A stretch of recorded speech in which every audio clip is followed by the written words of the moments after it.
October 21st, 2017. A man's muffled cries echo through a shadowy room in Glasgow's East End, his body bound and bloodied as he struggles to escape the clutches of Scotland's most dangerous man. Hours ticked by in this grim theatre of fear as Paul Connor endured an ordeal orchestrated by one man, James Jasper McCann. Raised in the unforgiving streets of Glasgow's East End, James McCann grew up in a world where violence was part of daily life. The tenement blocks were cold, dark and overcrowded, their residents struggling to make ends meet. For McCann, there was no escape from this reality. In this crucible of hardship, his violent tendencies found fertile ground. Glasgow's East End wasn't just impoverished, it was teeming with tension. In the 1980s and 1990s, the city was divided by gang territories, each claiming control over streets where life was cheap and power was everything. By his early teens, McCann was already known as a fearless brawler, unafraid to wield his fists or a blade. His first stint in a young offenders institution came at 13 after a particularly vicious altercation left another boy severely injured. Inside the institution, McCann thrived in the brutal hierarchy. Far from rehabilitating him, his time there only sharpened his instincts and expanded his network. Glasgow, a haven for organized crime, hosted many famous gang feuds, some of which persist even today.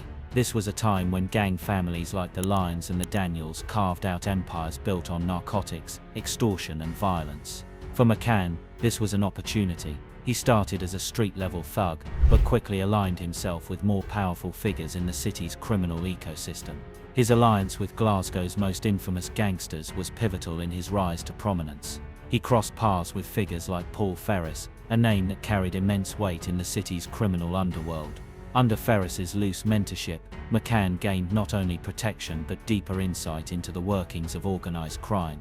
Stories circulated of McCann's efficiency in dealing with debts and disputes. Unlike other enforcers who let rage guide their actions, McCann's methods were cold, deliberate, and designed to maximize terror while minimizing risk to himself. By the late 1990s, McCann's name was firmly entrenched in the fabric of Glasgow's criminal underworld. He wasn't just feared for his violent outbursts, he was also respected for his ability to deliver results. The Daniels clan, one of Scotland's most powerful organised crime families, began to rely on him for jobs that required precision and ruthlessness. McCann became a high-level enforcer, a role that demanded both physical intimidation and psychological warfare. The Scottish Sun newspaper cited an underworld source saying Jasper is unknown to the general public, but he has a fearsome reputation among criminals. Major Glasgow and Edinburgh crooks walk on eggshells when his name is mentioned. They're genuinely terrified, because he is considered to be capable of just about anything.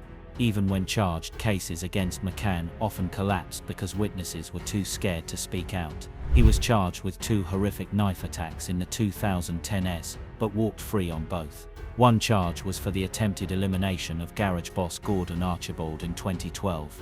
Archibald was mutilated from ear to mouth and attacked in the stomach in Edinburgh's Port of Leith. McCann was acquitted of the crime. Nevertheless, police suspected the intended target was Archibald's ally Stephen Dingwall, whose daughter Stephanie is the partner of major coke dealer Mark Richardson. Another knife attack that got McCann in trouble was on Supergrass Tam Buggane in the 1990s. He had allegedly accepted a contract to take out Buggane and attacked him in prison, stabbing him 3 times. A veteran officer told The Sun, "Jasper has done serious damage to some very heavy people over many years."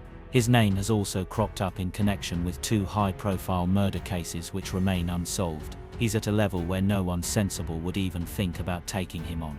The events of October 21, 2017 exposed a new depth of brutality. What began as a simple dispute over money escalated into a horrific ordeal that would leave its victim, Paul Connor, physically and psychologically scarred for life. McCann, alongside his brother Robert and associate Greg Bannerman, orchestrated a campaign of terror that unfolded over several hours, blending violence, humiliation and psychological torment. Paul Connor had recently received a compensation payout of £6,600 for injuries sustained in a car accident involving Robert McCann. While no legal obligation existed for Connor to share the payout, Robert felt entitled to a portion. The attack began when Connor visited a flat in Glasgow's Shettleston neighbourhood. Instead of safety, he walked into an ambush. Robert confronted him, demanding a share of the compensation money. When Connor refused, Robert grabbed a claw hammer and struck him multiple times. The beating escalated as James McCann joined in. Known for his ability to extract maximum pain and fear, he ensured that Connor's suffering would be etched into his memory forever. The hours that followed were a study in cruelty. The McCann brothers and Bannerman took turns interrogating Connor, demanding the PIN number to his bank account and threatening to take his life if he didn't comply. In a final act of desperation, Connor managed to escape, throwing himself out of a first-floor window. Disoriented and injured, he flagged down a passerby who helped him contact the authorities. The aftermath and sentencing. The police investigation revealed the true horror of what Connor had experienced. Photographs taken shortly after his escape showed deep bruises, cuts and marks from the wire that bound him. Connor later testified that he lived in constant fear, unable to go outdoors without looking over his shoulder. The terror instilled by the McCanns didn't fade with their arrests. It became a permanent fixture in his life. James McCann was sentenced to 8 years in prison, with Robert receiving 7 and Bannerman 4. For many, these sentences seemed insufficient given the trauma inflicted.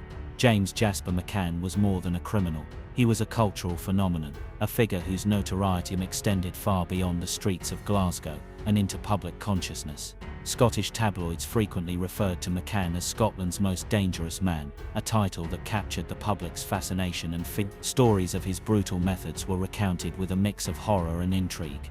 Beyond the media, McCann's reputation had a tangible impact on the communities he terrorized. In Glasgow's East End, his name evoked visceral fear. Residents spoke of him in hushed tones, wary of drawing his attention. Prison life and continuing influence. McCann's reputation for violence didn't end with his incarceration. In many ways, it seemed to intensify behind bars, where the confines of prison served as a new battleground. In one particularly brutal incident, McCann was implicated in an assault on an inmate belonging to the Lyons clan.